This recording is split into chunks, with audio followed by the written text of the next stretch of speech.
योगी आदित्यनाथ किसके अति आत्मविश्वास को लोकसभा चुनाव में बीजेपी की हार की वजह बता रहे हैं। यूपी में बीजेपी के खराब चुनावी प्रदर्शन के लिए निशाने पर आ चुके योगी आदित्यनाथ ने अपना बचाव किया है और जेपी नड्डा की मौजूदगी में ही बोल दिया है कि बीजेपी को अपने अति आत्मविश्वास के चलते ये हाल हुआ है। आखिर योगी आदित्यनाथ के निशाने पर कौन है? नमस्कार, आप देख रहे हैं न्यूज कॉल 24। मैं हूं आपके साथ सुशील गिरीश। न्यूज कॉल 24 के साथ बने रहने के लिए अभी इस चैनल को सब्सक्राइब करें, फॉलो करें और नोटिफिकेशन में जाकर ऑल का ऑप्शन दबाना बिल्कुल न भूलें। आइए बढ़ते हैं खबरों की तरफ। 4 जून को लोकसभा चुनाव 2024 के नतीजे आने के बाद से ही यूपी के मुख्यमंत्री योगी आदित्यनाथ अपने राजनीतिक विरोधियों के निशाने पर हैं। खास बात ये है कि ये राजनीतिक विरोधी भी कोई बाहरी नहीं बल्कि बीजेपी के अंदर के ही उनके साथी हैं। लोकसभा चुनाव के बाद बीजेपी कार्य समिति की बैठक में योगी आदित्यनाथ ने पहली बार चुप्पी तोड़ी है। उत्तर प्रदेश में बीजेपी के चुनाव प्रदर्शन को लेकर योगी आदित्यनाथ ने जो बातें कही हैं, वो असल में पूरे मामले में उनका राजनीतिक बयान है और बहुतों के लिए संदेश भी। चुनावी प्रदर्शन को लेकर योगी आदित्यनाथ की बातें करीब करीब वैसी ही है जैसी 2018 के गोरखपुर और फूलपुर उपचुनाव की हार को लेकर प्रतिक्रिया थी। तब की प्रतिक्रिया तो महज राजनीतिक प्रतिक्रिया भर लगी थी, लेकिन जिस लहजे में नई बात कही गई है, ऐसा लगता है जैसे योगी आदित्यनाथ मजबूती से बचाव के साथ साथ बीजेपी नेतृत्व को भी नहीं बख्शने के मूड में है। तब योगी आदित्यनाथ ने ये समझाने की कोशिश की थी कि सपा बसपा के साथ मिलकर चुनाव लड़ने को हल्के में ले लिया गया था, इसलिए बीजेपी चूक गई। तब तो ऐसा लगा था जैसे योगी आदित्यनाथ अपने बारे में कह रहे हो, लेकिन इस बार ऐसा बिल्कुल नहीं लगता। वैसे कहने को तो यही कहते हैं कि 2024 में भी योगी आदित्यनाथ उम्मीदवारों के चयन को लेकर वैसे ही खफा थे जैसे 2018 में। दलील दमदार भी लगती है क्योंकि नतीजे भी करीब करीब वैसे ही आए हैं। खास बात ये भी रही कि समीक्षा बैठक में बीजेपी अध्यक्ष जेपी नड्डा मौजूद थे, लेकिन ध्यान देने वाली बात ये भी रही कि अमित शाह शामिल नहीं थे। बैठक में योगी आदित्यनाथ के अलावा यूपी बीजेपी अध्यक्ष भूपेंद्र चौधरी सहित कई सीनियर नेता और पदाधिकारी भी शामिल थे। योगी आदित्यनाथ के मुताबिक बीजेपी यूपी में अति आत्मविश्वास का शिकार हो गई थी। आखिर योगी ने किसके आत्मविश्वास को चुनौती दी है? क्या यूपी के मुख्यमंत्री योगी आदित्यनाथ बीजेपी नेतृत्व की तरफ इशारा कर रहे हैं? क्या वो 2004 में बीजेपी की हार की जिम्मेदारी इंडिया शाइनिंग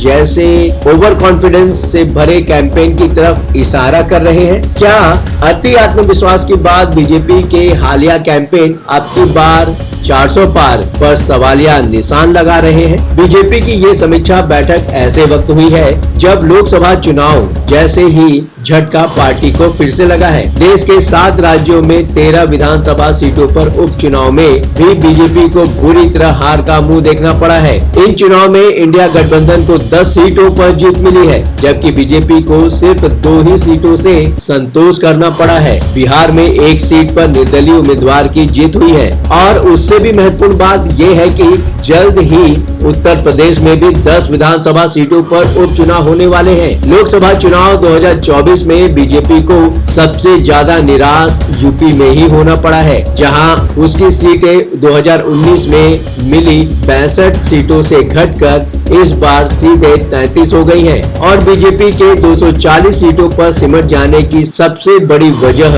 भी यही बनी है।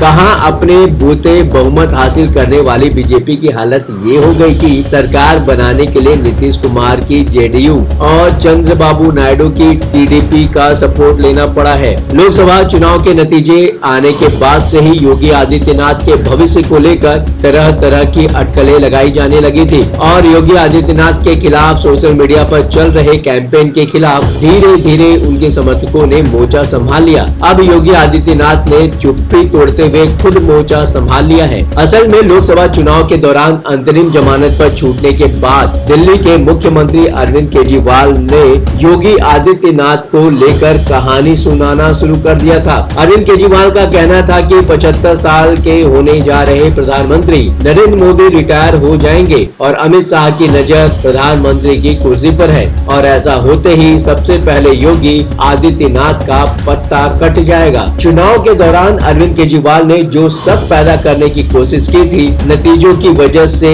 यूं ही गहराने लगा और अटकलों को हवा दी जाने लगी थी। तब तो प्रधानमंत्री मोदी और अमित शाह ने भी जगह जगह अरविंद केजरीवाल की बातों को खारिज करने की कोशिश की, लेकिन चुनाव नतीजों के बाद अलग ही राजनीति शुरू हो गई है। ये योगी का पलटवार है या बचाव का तरीका? यूपी के मुख्यमंत्री योगी आदित्यनाथ भी पलटवार में नेतृत्व पर निशाना साधने के साथ साथ मजबूती से अपना बचाव भी करते हैं। मुख्यमंत्री योगी कहते हैं कि याद करिए, मुहर्रम के समय में सड़कें सूनी हो जाती थी, आज मुहर्रम के वक्त इसका पता भी नहीं लग रहा है। ताजिया के नाम पर घर तोड़े जाते थे, पीपल के पेड़ काटे जाते थे, सड़कों के तार हटाए जाते थे। आज कहा जाता है कि किसी गरीब की झोपड़ी नहीं हटेगी। आज कहा जाता है कि सरकार नियम बनाएगी, त्योहार मनाने हैं तो नियम के तहत मनाओ, नहीं तो घर पर बैठ जाओ। अब ये मन मानापन नहीं चल सकता।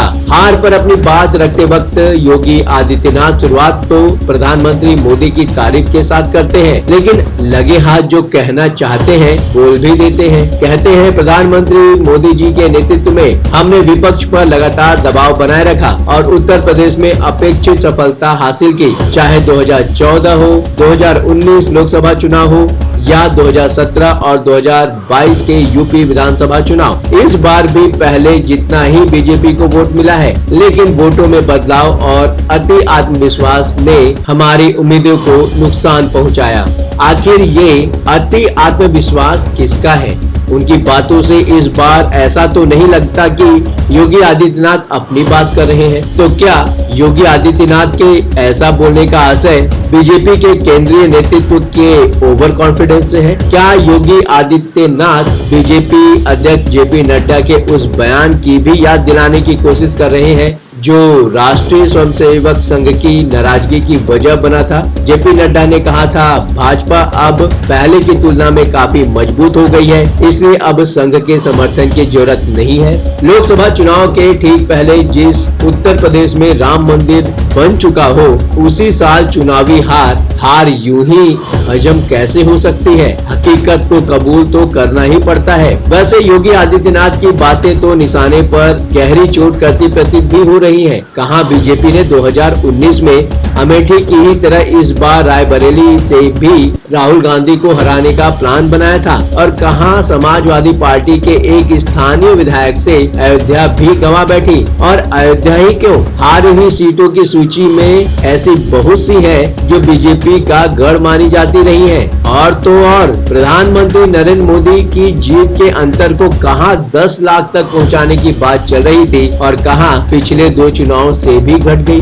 बेशक योगी आदित्यनाथ बचाव और आक्रमण दोनों पर जोर दे रहे हैं, लेकिन जन्नत की हकीकत मालूम तो उनको भी है। कोविड के वक्त क्या हो गया था, कैसे लोग परेशान थे, कैसे मोदी शाह ने आगे बढ़कर योगी आदित्यनाथ को क्लीन चिट देते हुए ऐसा जोरदार कैंपेन किया कि लोग सारे गम भुला ही गए और बीजेपी की सत्ता में वापसी के साथ योगी आदित्यनाथ फिर से मुख्यमंत्री की कुर्सी पर काबिज हो गए। अब तो अमित शाह चुनावी रैलियों में योगी आदित्यनाथ के लिए भी मोदी के नाम पर ही मांगते देखे गए थे, योगी को मुख्यमंत्री बनाइए ताकि 2024 में मोदी फिर से प्रधानमंत्री बने। मोदी प्रधानमंत्री तो बने, लेकिन यूपी के लोगों ने बीजेपी को विधानसभा की तरफ वोट बिल्कुल नहीं दिया। अब अगला पड़ाव 2027 है। ध्यान रहे, चुनावी जीत ही सबसे ज्यादा मायने रखती है। स्मृति ईरानी बेहतरीन मिसाल है। आपको क्या लगता है 2027 योगी आदित्यनाथ के लिए कैसा रहने वाला है?